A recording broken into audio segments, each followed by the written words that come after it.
Laura, I'm sure you remember Matt LaFleur saying right after they picked Golden that he FaceTimed Jordan Love, and Jordan Love joked that I've got to get that arm loosened up to throw those deep balls to Golden's 4.29 second speed. But in all seriousness, what the Packers love about Golden is his versatility. They think he's more than just a deep threat receiver. Now, I asked LaFleur today, as rookie minicamp started, if he's already started to put things into the offense for Golden, and he said, while he hasn't done that, he did during the evaluation process tell General Manager Brian Gutekunst, this is how I envision using him. Obviously, Gutekunst must have liked what he heard because he went ahead and drafted him.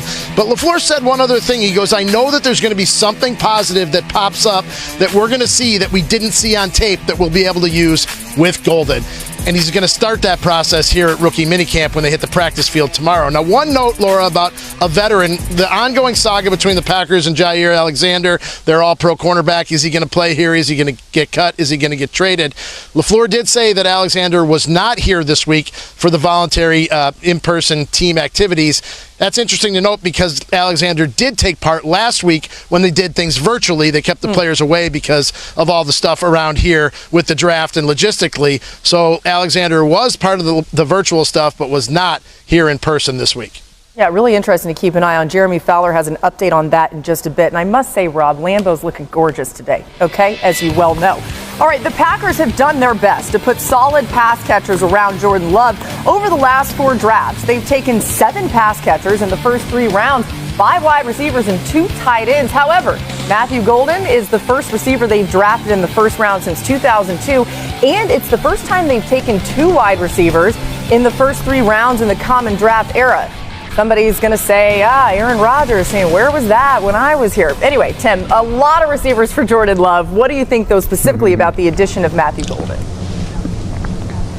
I think it's great, because he's super talented. I mean, just watch it, even the highlights that we were playing there. You see his speed, and I do think he's, more versatile, as Rob Domofsky was, kind of referring in terms of the optimism, in Green Bay of what type of player he can be. And I would say, I actually think Green Bay has had a pretty good receiving core, especially when you factor in, their tight ends and the way that they've played. And so, to me, it really wasn't this glaring area of need, other than to say some of these young, productive wide receivers that they've had, they've been injured. And so because of that, I think, getting a dynamic player who's young, kind of build, into the room, I think should be really exciting for Packers fans. And so, look, they did that, but they also did other things. They still, addressed the offensive line in the 2nd and 7th round. Like, there are other things that they need to do, but I do believe the continuity in Green Bay and what they're building around Jordan Love, look, I think gives you a lot of optimism for how they're going to fare in the division.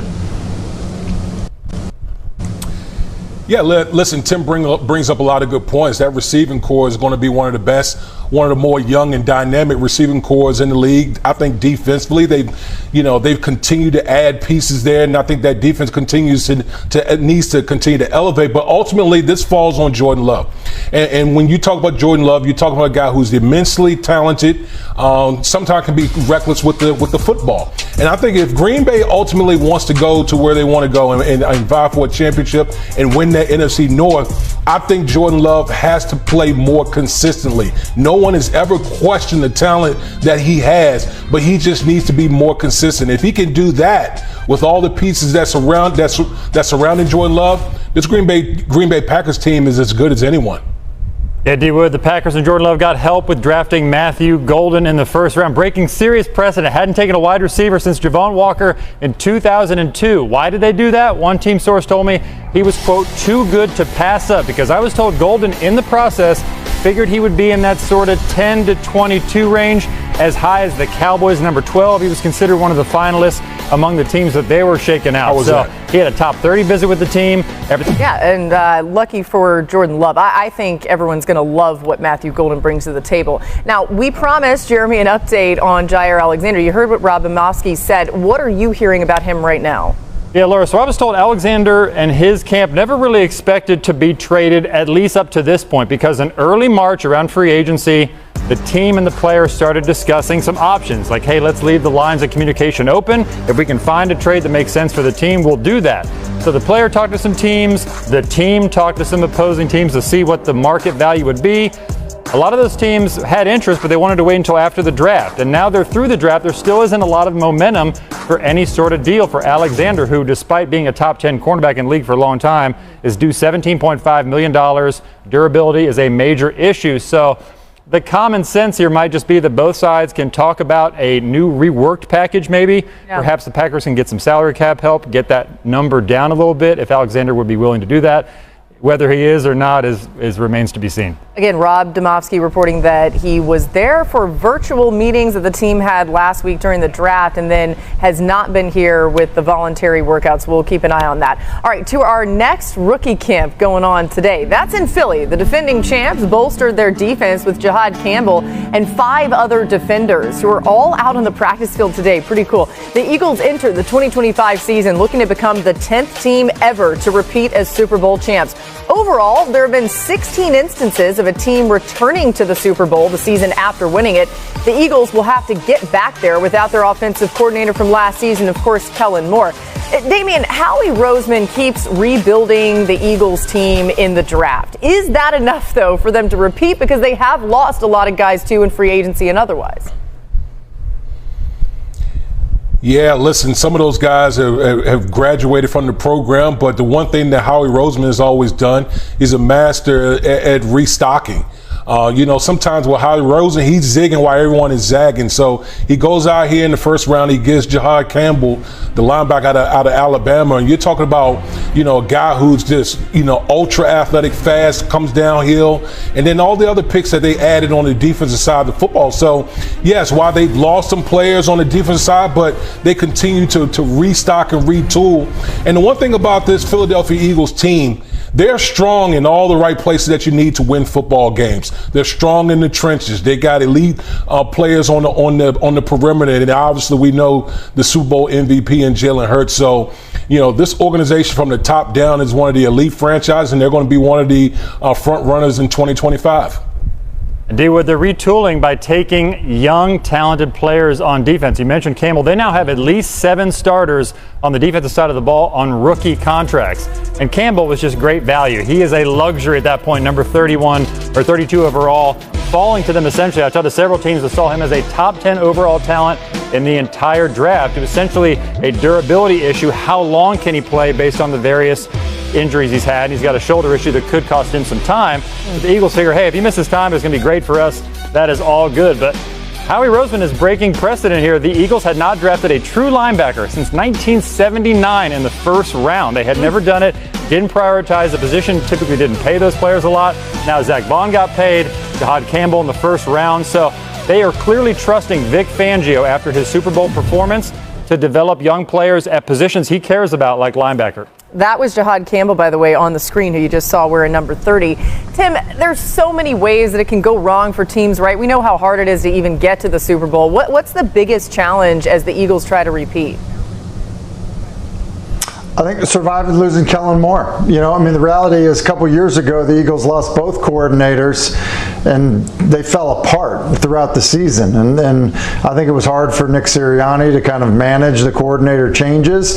They obviously got it right a year ago. Vic Fangio's back. We're talking about him developing young players. Look, continuity is important. And so, look, no Kellen Moore when you're coaching Jaylen Herz, I think it's a challenge. I think Kellen Moore, what he did a great job of was bring the stuff that he was good at doing, but not abandon the stuff that Jaylen had been so successful doing. And so you combine those two things together and you've got a Super Bowl winning quarterback. And so now when you make the change at that, as a play caller and just, the understanding between quarterback and play caller, I just think that can be a significant change. You see some teams really struggle with it. And I think for Philadelphia, it ends up being a hurdle if they want to get back to where they were a year ago. Yeah, listen, if there's one thing that Jaylen Herz has dealt with is a lot of different play callers throughout his career, not only in college, but in the pros. And Tim, you're right. Like, that is something that bears watching. We know the Philadelphia Eagles are a very talented team, across the board. Line of scrimmage, perimeter, Saquon Barkley being, coming back as a 2,000-yard rusher. But anytime you mess up that play caller quarterback chemistry, it's something that you need to watch. But listen, this Philadelphia team, they're strong on both sides of the ball. ball. I think they'll adapt, and we'll be talking about this team at the end of the year. Yeah, by the way, Jaylen Herz can become the first Eagles quarterback to appear in 3 Super Bowls. That'd be something else. We're just getting started on NFL Live on this Friday. The Seahawks have a new look and a new leader in Sam Darnold. Today, we thought he would love this. Let's flash back to one of his best non-kicking moments in the NFL. We love a kicker hit, okay? What are some of the best kicker tackles of all time? So let's take a look at some of those in honor of Pat McAfee's birthday. D. Wood, you go for September 9th, 2012. Yeah, we're going to go Patriots taking on the Titans. Darius Renard returns a kick up the sideline and meets Steven Gostkowski, who makes the arm tackle. Listen, you're on the sideline. You got the sideline. QB tackling drills right there. And then Matt Bosch or D. Wood. Go seek out that contact right there. He wanted all the smoke. He got it, okay? Norm Johnson. I mean, this looks like Damian Woody and Pop Warner right here. Like making people want to quit. Like, that's unbelievable. Man. Kicker or anybody, that's pretty good. That was the only one that was like halfway impressive. Was that last one? Oh, Jeremy's not easily impressed. Little kicker hate right here. All right, we see you, Jeremy. Let's head back to camp, you guys. This time in Seattle, as the Seahawks have their rookies in the building. Remember Gray Zabel, the round 1 guard, safety Nick Emanwari, quarterback Jaylen Milro, too. Pretty interesting. Here's Milro trying on his helmet for the first time. Looks pretty good. Did a little neck crack and keep on rolling with it, right? Can't wait to see how he does in Seattle, and we'll get to that in just moments. So the Seahawks will look a lot different this season, especially on offense, right? Sam Darnold, Cooper Kupp, Marquez Valdez-Scantling replacing Geno Smith, DK Metcalf, and Tyler Lockett. And, of course, we mentioned some of the draft picks there. They also signed DeMarcus Lawrence in free agency. So a lot of new faces in Seattle on this offense especially. Tim, are the Seahawks in position now to contend as the top team in the NFC West? I mean, I think they are. And look, they just added a quarterback who's 28 years old who threw 35 touchdowns last year. And Clint Kubiak, the offensive coordinator, is going to do things that are very familiar to Sam Darnold. Like, I would expect him to play great. Look, does Cooper Kupp need to stay healthy? Yeah, that would be a massive, boost to them offensively. But I love the additions on offense. You mentioned DeMarcus Lawrence. So, let me get this straight. You had a quarterback that threw 35 touchdowns and an elite pass rusher. Yeah. Like, those are good signs to what really was already a talented football team, especially on the defensive side of the ball. They've got length, they've got speed, they're well coached on that side. I like what Seattle looks like a lot, and I think Darnold does well there. Yeah, listen, I think the biggest question for me as it relates to the Seattle Seahawks is they got to fix their offensive line. Their offensive line was definitely below average. That unit really needs to come together. We talked about the draft pick, Gray Zabel, from the first round. He's going to help solidify the interior of that offensive line. If they can get the offensive line fixed for Sam Darnold on that rushing attack, this Seattle Seahawks team is going to make noise because they have a plethora of young talent on both sides of the ball. Yeah, the most interesting wrinkle on this offense could be the addition of quarterback Jaylen Milro as a backup. Jeremy, what are you hearing about the team's plan to use Milro's skill set, especially his legs in this offense? Well, Laura, the expectation is the Seahawks will have a package ready to go for Jaylen Milro to utilize his dual threat ability, particularly his running ability. Now, Sam Darnold's going to play 95-98% of the snaps this season, no doubt. But they want to find a way to get Milro on the field while developing him behind the scenes. The feeling I get from scouts around the league is that he's QB3 going into the season, that if Sam Darnold would get hurt, they have Drew Lock, the veteran they're familiar with, could step in and start games. But regardless, Milro is expected to see the field at some point.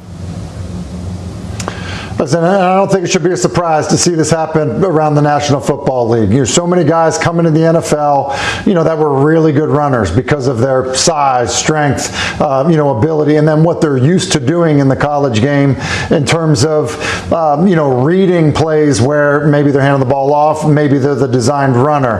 And you just look at, I don't want to say that Jaylen Milro is Taysom Hill, but with what the Saints did with Taysom Hill, there isn't a defensive coordinator in the league that wouldn't acknowledge that Taysom Hill is a massive problem problem to defend.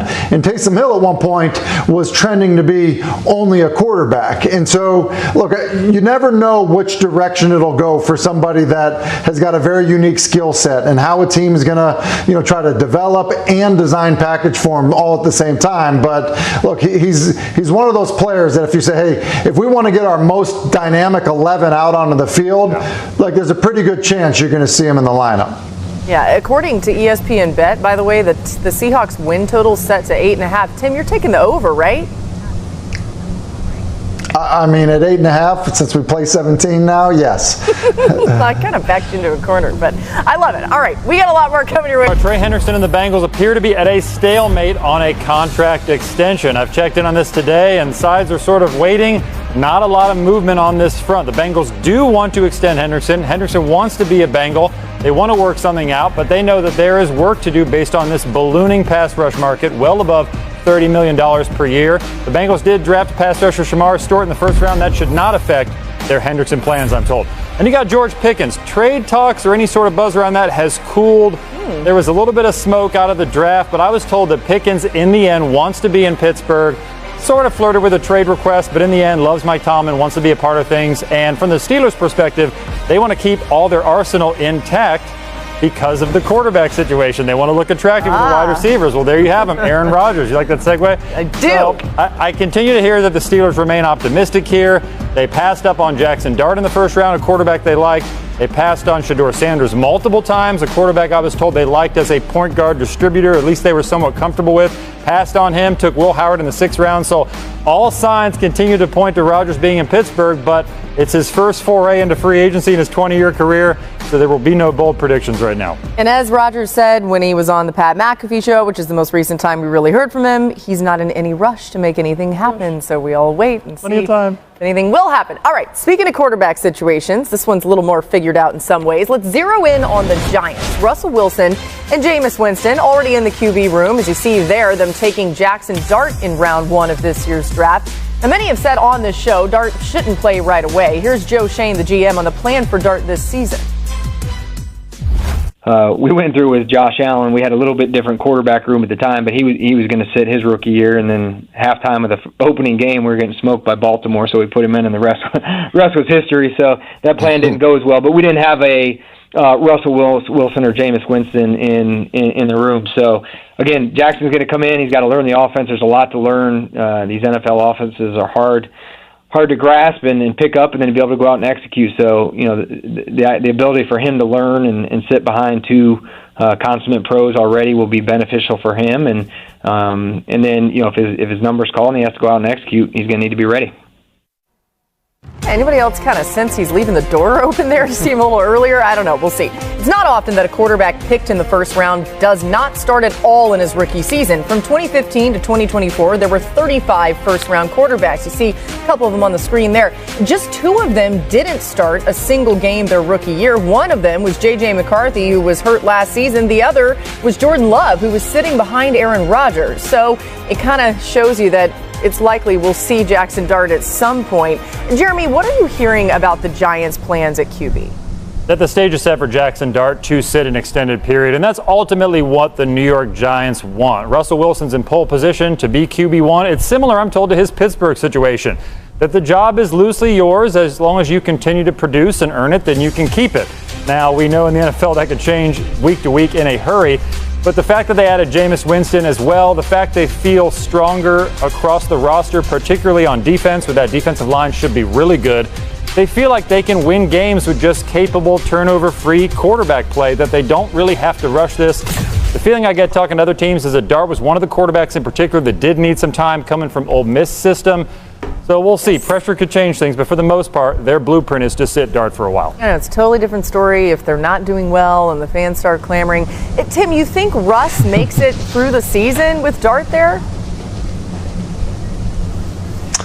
I don't, because look, there's two teams that are definitely better than the Giants in their own division. And so, like, that's pressure enough. And so the pressure is going to be there. And the Giants are one of the most patient organizations in the NFL. Look, when Eli Manning, ended up there, look, the plan wasn't to play Eli right away. They had a Super Bowl winning quarterback in Kurt Warner as their starting quarterback. But ultimately, they wanted him to play. They wanted him to develop. And, look, the reality is like starting the back half of the season, his rookie year, prepared him going forward. And so, look, I'm not saying that the plan is going to be exactly the same, but look, it makes sense it's easier to get better while you're playing than watching somebody else play.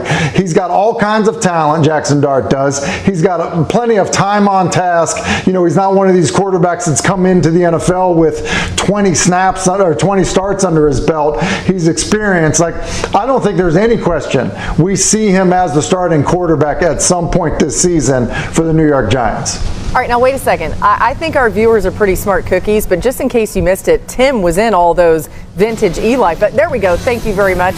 Hey, Tim, look at you. Wow. Okay. I don't know. A lot more hair. That was pre-comb over. A lot more hair. Yeah, the pre-comb over there. Oh, hey, thanks, D-Wood. Okay. You look great, Tim. Listen, that hat went on quicker. There it is. That's what we're looking for there.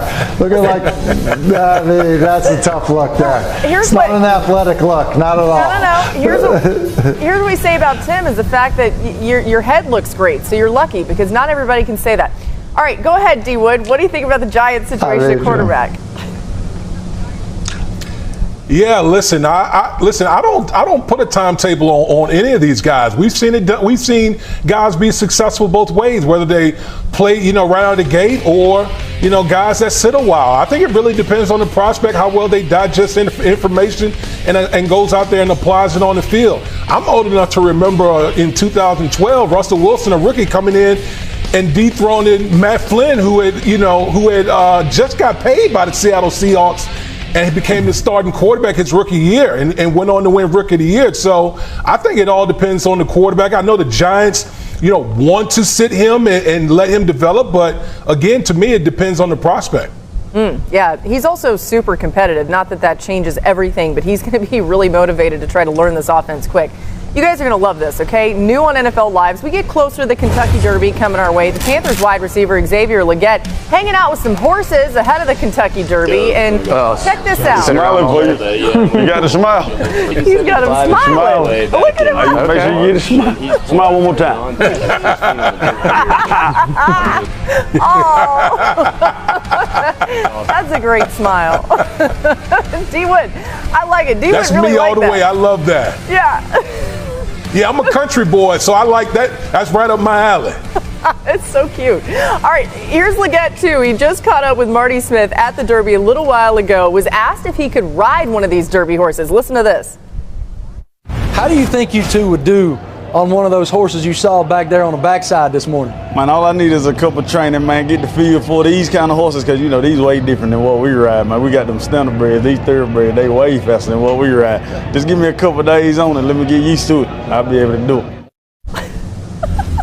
I love the confidence. That's different speed now, right? Yeah. D-Wood, you think you ride one of those? You ever tried? No, I don't think I can ride one of them boys right there. But, I ride horses, but I don't ride one of them boys. I don't do that. You got to be holding on for dear life with those. They're a different speed. Can't wait. Derby weekend. It's going to be a lot of fun. All right, still to come. The Browns quarterback room stacked, but someone's got the trade up to number 1. I love it. Yeah, the 2026 NFL Draft is only 356 days away. Not like I'm counting or anything, Laura. But at number 1 overall, we have Cade Klubnik, the quarterback out of Clemson. There's a lot of excitement about him. He reminds me a lot of Bo Nix when he was coming out of Oregon a few seasons ago. Very good staying on script. He's really good playing inside of the pocket, outside of the pocket. I go back to that final game in the college football playoff against Texas. He was phenomenal in that one. 336 passing yards, 3 touchdowns in that one as well. He made a huge improvement from his sophomore to his junior season, a huge bump up, and I'm expecting him to continue on that extension this season, now with another season under offensive coordinator Garrett Riley. The next one is Caden Proctor, the offensive tackle out of Alabama, a huge offensive tackle at 6'7", 360 pounds. He's a consistent run blocker. Needs to clean up his pass protection. That's an area where he needs to improve next season. But I think he's going to be one of the best offensive linemen in the country now that we know he's going to be that entrenched starter at left tackle moving forward. I'm expecting a big season out of Caden Proctor. Keep an eye on him. He's a great fit in New York with the Giants. And then lastly, the player that I'm a huge fan of is Peter Woods, the defensive tackle out of Clemson. Yes, Clemson is very loaded on both sides of the ball this year. I think he's going to be in contention to be the first non-quarterback off of the board, along with Ohio State safety Caleb Downs.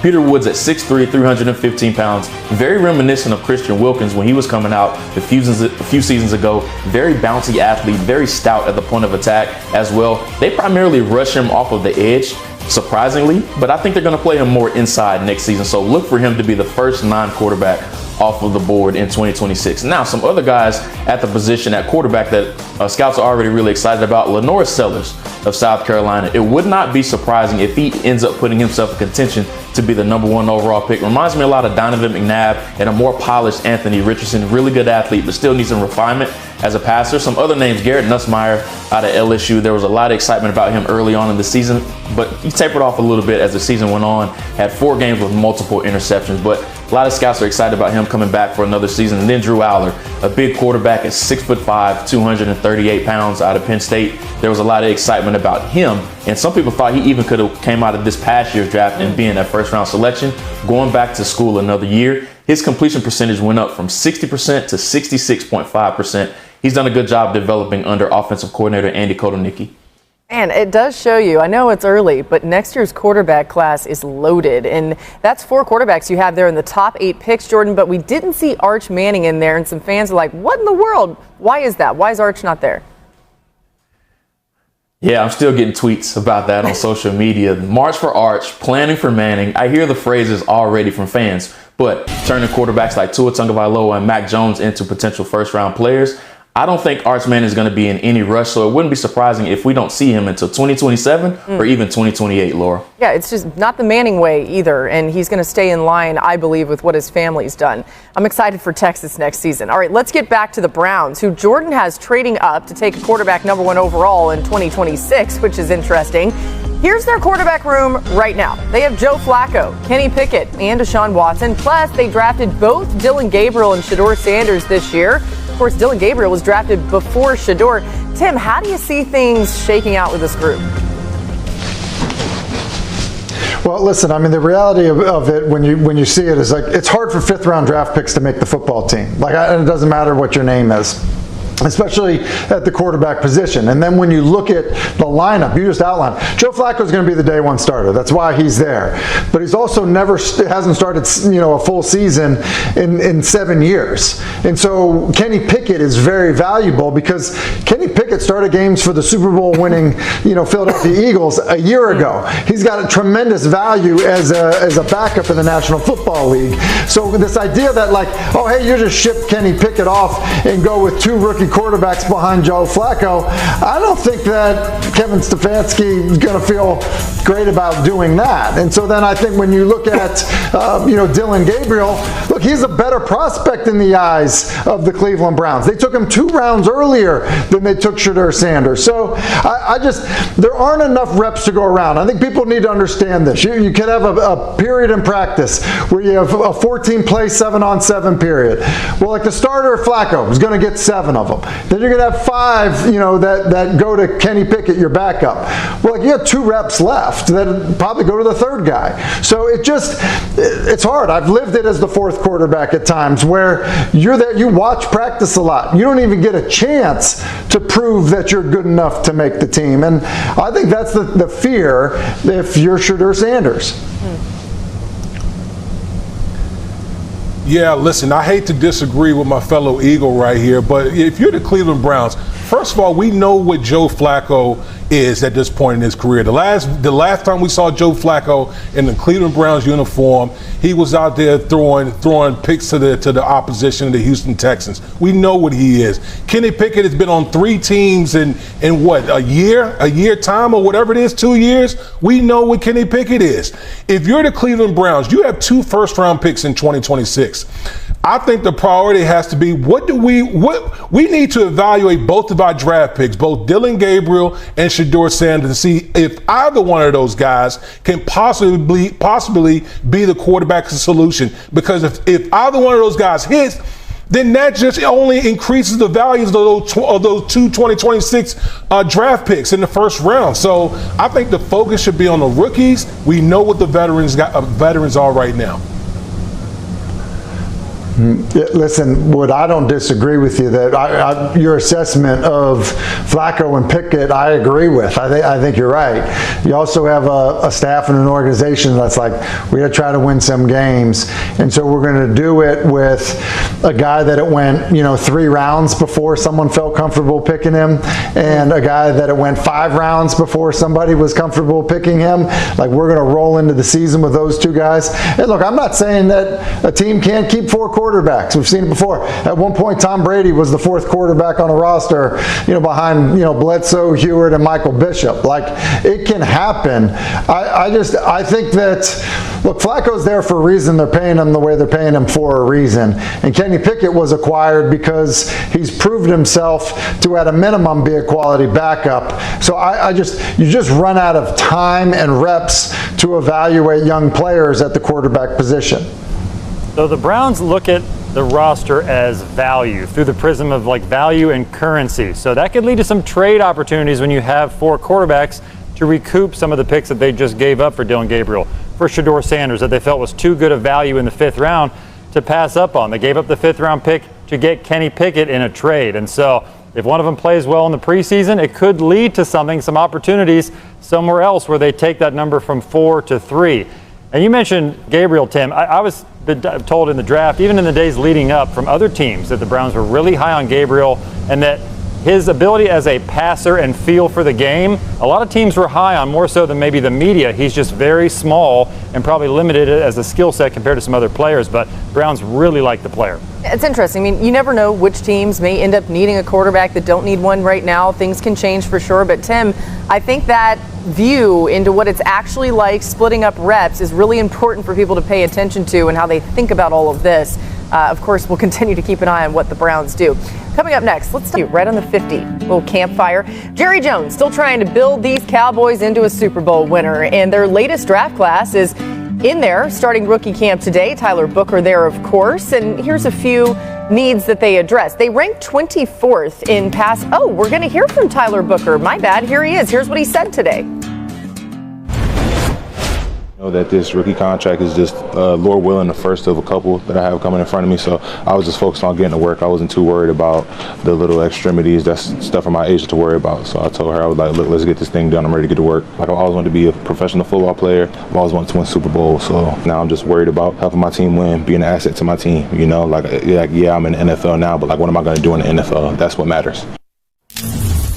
Honestly, his sound bites are amazing. Great person. All right, the Cowboys addressed some big team needs in the draft. They ranked 24th in pass block win rate last season, so they drafted Tyler Booker, the guard. With the loss of DeMarcus Lawrence, they drafted edge rusher Donovan Ezaraku, and they ranked 2nd worst in opponents' yard per attempt last season, so they drafted cornerback Siobhan Revell Jr. And they couldn't run the ball, so they drafted running back Jaden Blue. So there you go. I mean, that makes you feel good. But, Tim, did they do enough in the draft to address all of their issues?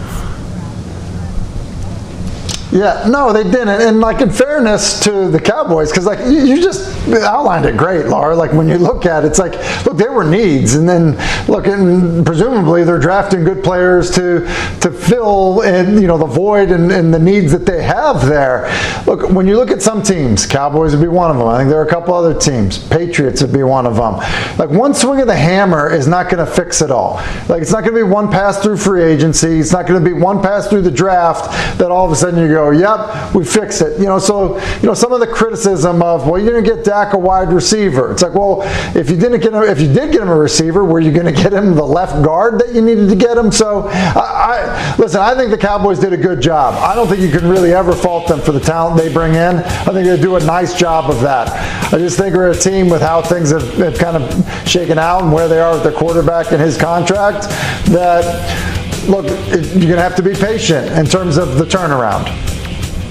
Yeah, Tim, Amari Cooper is still out there, a potential fill for that wide receiver 2 spot in Dallas. And I'm told there is at least some mutual interest between the player and the team on a reunion. Now, money will be the sticking point most likely. I'm told Dallas really doesn't want to spend a lot in remaining free agency. Amari Cooper's made almost $140 million, so I doubt he's going to take a minimum deal at this point. But look, they got the coming weeks and months, see if they can come to some sort of agreement. It looks like he's not going to resign in Buffalo. So I do expect Dallas to sort of comb that market, add at least one offensive piece at some point.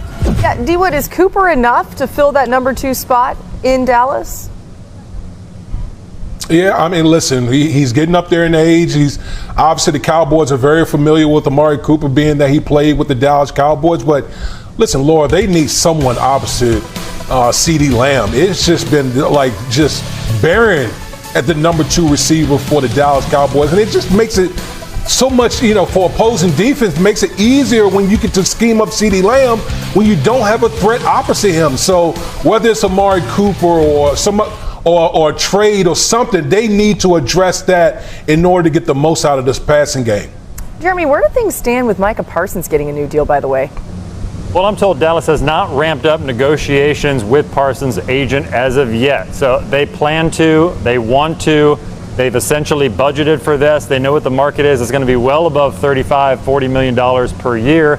But Dallas isn't comfortable waiting. We've seen that with Dak Prescott. He didn't get a deal done until September of last year. CeeDee Lamb late August. Trevon Diggs over the summer. So they're going to wait this out a little bit and see what shakes out. Time for one more thing. Earlier we had Panthers wide receiver Xavier Legette on. He was talking about riding a horse in a Kentucky Derby. And so we made that happen for D-Wood because D-Wood wasn't sure if he could, but D-Wood, now you can. The Cowboys got their running back in Jaylen Milro, who I give this grade an A+ because of his elite level explosiveness. He has the type of speed to hit the home run from anywhere on the field. So any little sliver of space, he's going to exploit. I love the explosiveness. I love the game breaking ability. Just got to gain a little bit more weight. But this pick here is a home run for the Cowboys.